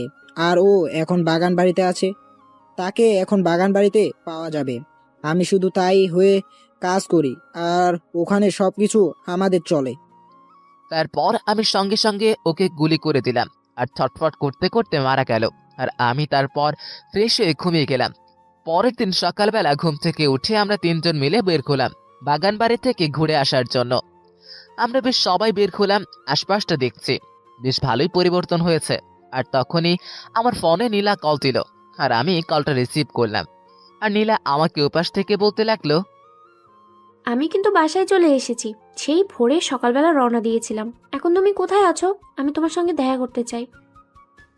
আমি তো এখন দেখা করতে পারবো না, আমি এখন একটা কাজে যাচ্ছি। আর তুমি বুঝতে পারছো আমি একটা অপারেশনে আছি। এখন আমি তোমার সঙ্গে কি করে দেখা করব? কালকে রাতেও অপারেশন হয়েছে। হ্যাঁ, কালকে রাতে যে অপারেশন হয়েছে এটা তো দেখতে পেলাম, টিভিতে ব্রেকিং নিউজ হচ্ছিল।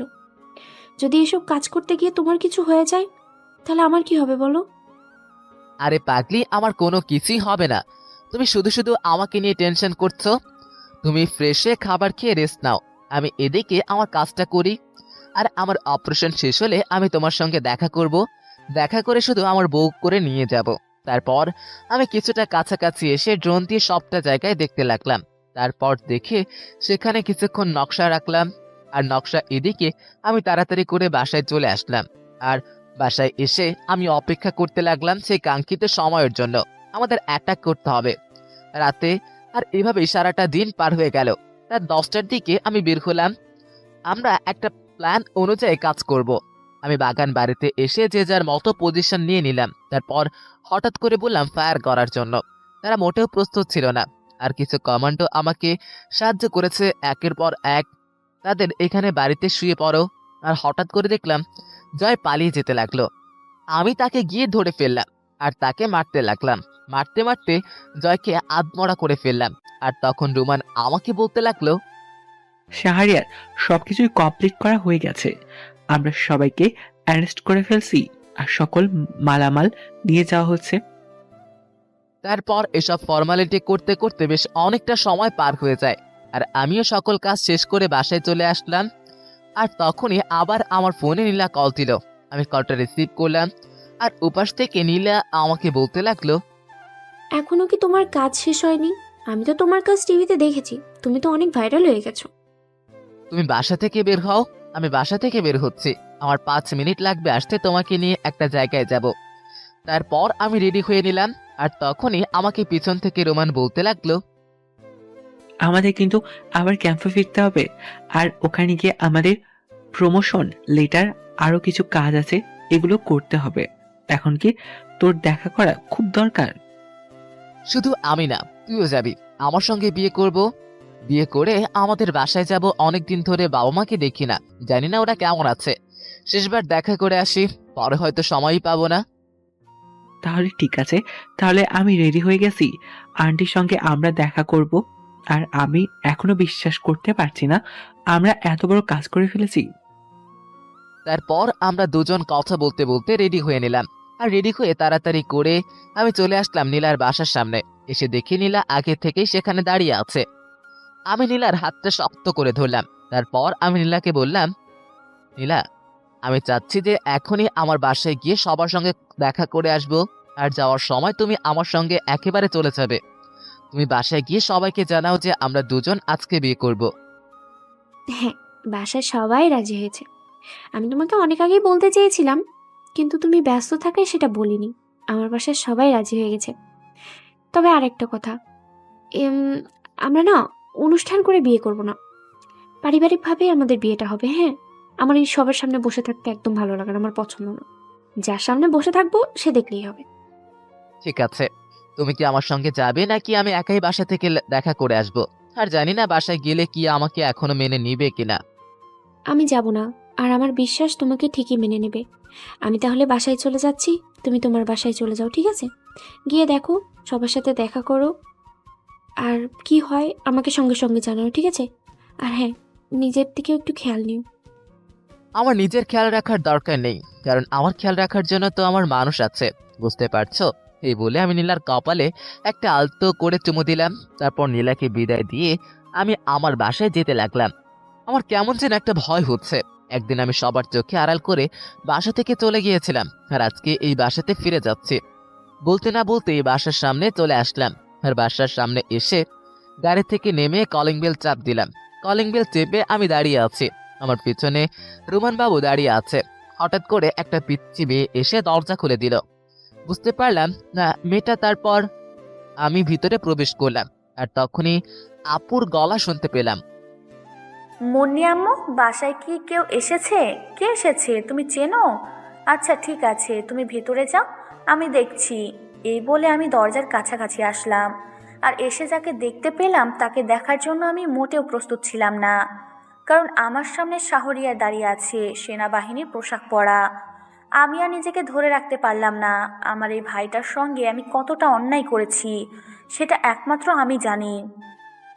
হঠাৎ করে আপু আমার পায়ে এসে ধরলো। আমি আপুকে তুলে আপুকে বললাম, কি করছিস এসব? এটা তো পাপ হবে রে। তুই বড় হয়ে আমার পায়ে পড়ছিস, এটা লোকে দেখলে কি বলবে?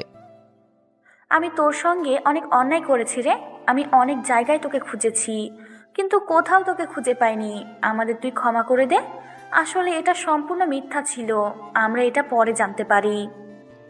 সেদিন বাসা থেকে চলে গিয়ে হয়তো লাভই হয়েছে, কারণ যদি চলে না যেতাম তাহলে এত কষ্ট করে আমি এই পর্যন্ত আসতে পারতাম না। তোকে আমি ক্ষমা করে দিয়েছি। তখনই মা বের হয়ে আসলো, আর মা এসে আমাকে জড়িয়ে ধরলো। আমিও মাকে শক্ত করে জড়িয়ে ধরলাম, আর এইভাবে কতক্ষণ কান্না করলাম নিজেও বুঝতে পারলাম না। আমি তার পিছনে তাকিয়ে দেখি রোমান বাবু তারাও কান্না করছে আমার অবস্থা দেখে।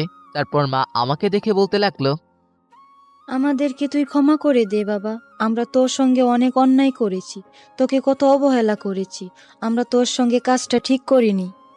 মা পুরনো কথা কেন বলছো? এখন তো আমি ফিরে এসেছি, আর তোমরা যদি এটা না করতে তাহলে আমি কখনো এই পর্যন্ত আসতে পারতাম না। তোমাদের উপর আমার কোনো অভিযোগ নেই না, আমি এখন সেনাবাহিনী ক্যাপ্টেন পদে আছি। তারপর এভাবে মায়ের সঙ্গে কথা বলতে বলতে অনেকটা সময় পার হয়ে গেল। আর কিছুক্ষণ পর বাবাও চলে আসলো।